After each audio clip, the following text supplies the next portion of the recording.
school. You were in high school. Carol Wayne. When the lifeless body of Tonight Show regular Carol Wayne was discovered by a fisherman off the Mexican coast, authorities were quick to deem her passing as suspicious. However, nothing could have prepared investigators for what the autopsy would ultimately reveal. With her airy voice, striking figure, and impeccable comic timing, Carol Wayne had cemented her place as the charmingly clueless matinee girl on The Tonight Show with Johnny Carson. But the circumstances surrounding her grim and puzzling death unveiled a cascade of unsettling truths. If anyone bore witness to Hollywood's darker corners, it was certainly Carol Wayne. Born in Chicago in 1942, Carol began her journey into the spotlight at just 15 years old. Alongside her sister, she embarked on a 42-city tour with the Ice Capades, plunging into the entertainment world early. But this early leap into showbiz came with a steep cost. The sisters were forced to abandon their high school education for the tour, and before long, Carol faced a career-altering mishap. During a routine performance, Carol suffered a severe fall on the ice, not just a harmless slip. The accident left her with a deep 5-inch scar on her knee and marked the beginning of the end for her skating aspirations. Though she managed to complete the tour, it became clear that continuing a career on the ice would no longer be viable. This forced Carol into a painful realization.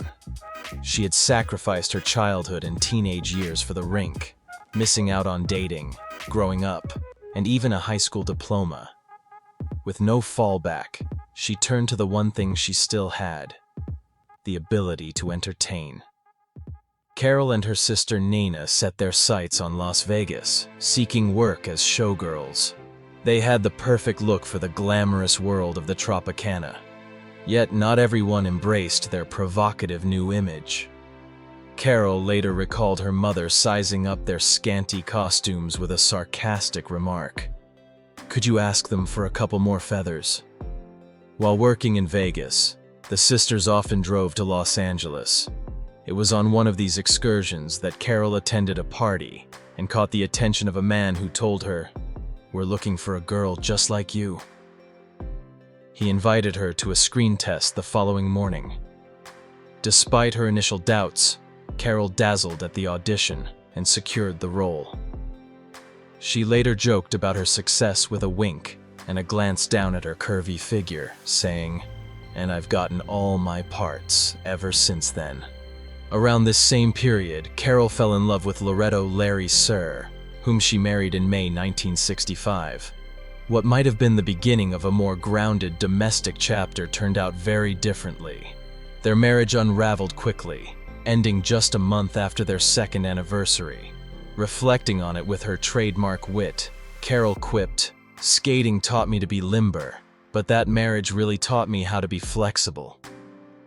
At the time of her split from Sir, Carol's star was on the rise. She was landing guest roles with alluring character names like Ginger Laviere and Bootsy Nightingale on popular shows such as The Man from UNCL and I Dream of Jeannie.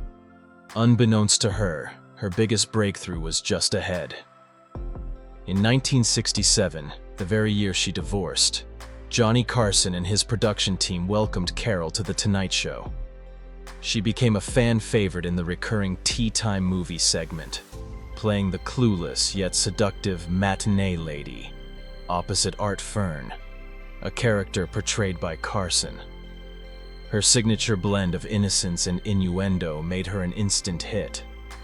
Carol Wayne went on to appear in over 100 episodes of The Tonight Show, but the behind-the-scenes rumors soon followed. Her electric chemistry with Carson, coupled with her bombshell looks, led many to speculate about a possible off-screen romance. Her response to the gossip was as candid as it was intriguing.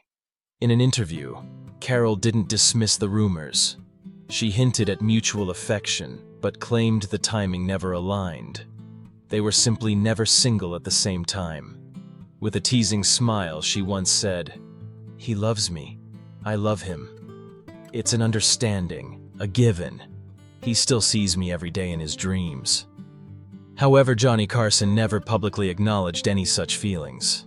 Not long after her divorce from Larry Sir, and in the height of her Tonight Show fame, Carol met famed rock photographer Barry Feinstein. Known for his ties to legendary musicians like Bob Dylan, as well as his friendships with film icons like Steve McQueen, Feinstein was deeply entrenched in the music and movie scenes. Interestingly, when Carol and Barry crossed paths, he was still married to Mary Travers of the folk trio Peter, Paul, and Mary. According to the book Hollywood Babylon Women, that marriage didn't last much longer. By 1967, the same year Carol became single, Feinstein had finalized his divorce from Travers. Despite her graceful public persona, Carol had a sharp tongue when she wanted. After beginning her relationship with Feinstein, she reportedly made a biting remark about Travers's band, referring to them mockingly as Peter, Paul, and... When a fisherman discovered the body of Carol Wayne, best known for her appearances on The Tonight Show, off the coast of Mexico, authorities instantly considered the circumstances around her death suspicious.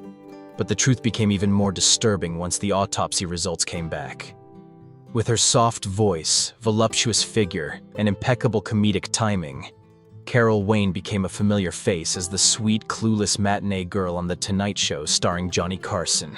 However, her untimely and puzzling demise would uncover unsettling truths. Few people endured Hollywood's dark underbelly the way Carol Wayne did. Born in Chicago in 1942, Carol got an early start in entertainment. At just 15, she toured across 42 cities performing in the Ice Capades alongside her sister. But success came at a personal cost. The sisters had to leave school behind, forfeiting a traditional education.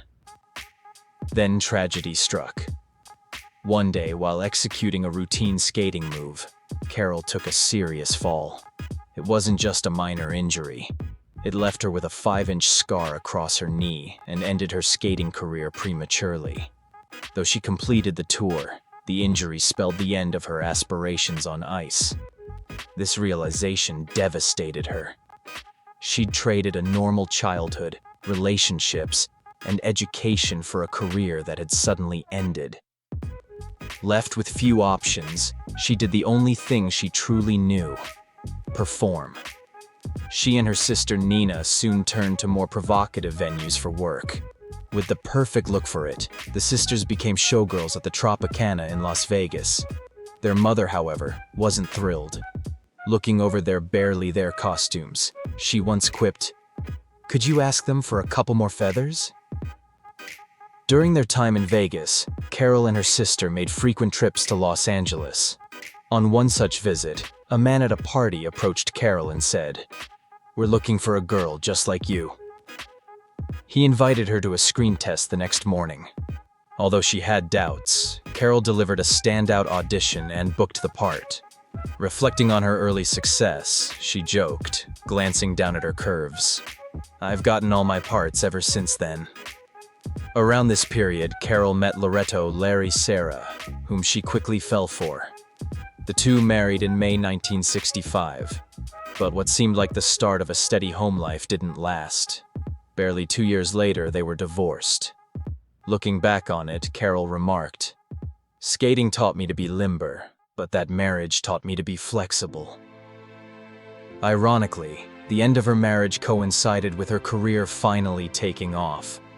She landed sultry guest roles on popular shows like The Man from UNCLE and I Dream of Jeannie, playing characters with names like Ginger LaVere and Bootsy Nightingale. But her biggest break came in 1967, the same year she split from Sarah.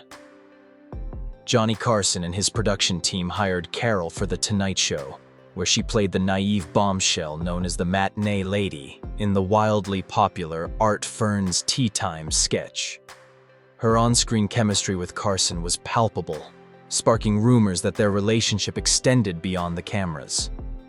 When asked about her connection with Carson, Carol didn't deny their mutual affection, saying the timing was never right for anything romantic. She added, "He loves me.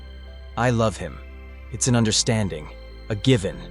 He still sees me every day in his dreams." Publicly, however, Carson never acknowledged having any deeper feelings for her. Shortly after divorcing Sarah, Carol met renowned rock photographer Barry Feinstein, whose circle included legendary musicians like Bob Dylan and Hollywood icons like Steve McQueen. At the time they met, Feinstein was still married to Mary Travers of the folk trio Peter, Paul, and Mary, though that union ended in 1967, the same year Carol became single. Despite Carol's wholesome persona, she could be biting with her words. After beginning a relationship with Feinstein, she allegedly snubbed his ex-wife's band by referring to them as Peter, Paul, and Mary. Ugh. However hazy their origins, Carol Wayne and Barry Feinstein made their relationship official in 1969. A year later, Carol gave birth to her only child, a boy named Alex. It appeared that she was finally finding some balance. Her career was stable, and she had a new family. But as was often the case in her life, the reality was far more complicated. Though Wayne and Feinstein gave their marriage a fair shot, they lasted only 5 years, and much of that time may have been for the sake of their son.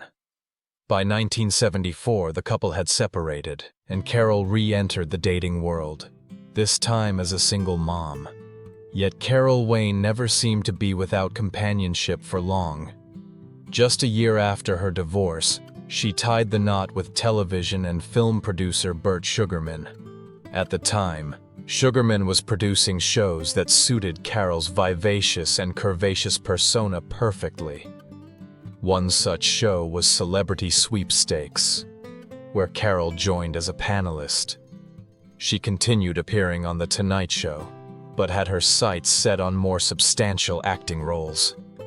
After nearly a decade away from film, she made her big screen return in the comedy Scavenger Hunt, playing a nurse. On the surface, things seemed to be turning around. But in the early 1980s, turmoil struck again. Johnny Carson, disillusioned with the direction of The Tonight Show, threatened to leave. The network panicked at the thought of losing their star. For Carol Wayne, this threatened the one steady job she had. Though NBC managed to keep Carson on board, the show's runtime was trimmed from 90 minutes to a single hour, cutting much of its content, including Carol's recurring role as the matinee lady. Then, in 1980, another blow came when her marriage to Burt Sugarman crumbled. Almost overnight, she found herself without a husband, and soon after, without work. For nearly a decade, Carol had kept a steady presence on screen, even if her roles weren't ambitious. Suddenly, the offers stopped coming. The early 1980s saw her opportunities vanish. Aside from the occasional film or television spot, she was effectively sidelined. By 1984, desperate for a career resurgence and strapped for cash, Carol Wayne made a bold and controversial move. She posed for Playboy. This wasn't one of their tamer spreads, and while the decision was hers alone, a troubling story was unfolding behind the scenes. Her son Alex, now in high school, allegedly introduced her to clove cigarettes around that time. The habit became so obsessive that she was reportedly kicked out of restaurants due to their strong aroma. Unfortunately, the clove cigarettes were only the beginning. Wayne began experimenting with more dangerous substances.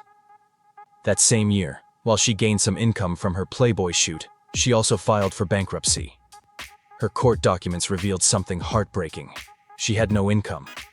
Now in her 40s, the actress couldn't land a single meaningful role.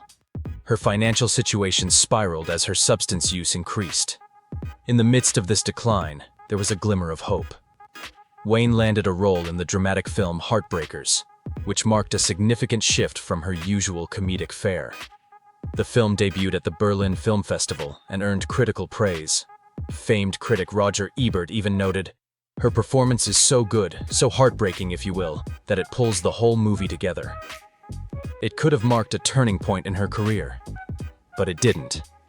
Heartbreakers would be the last film she ever made. In January 1985, Carol Wayne made what would become a fatal decision.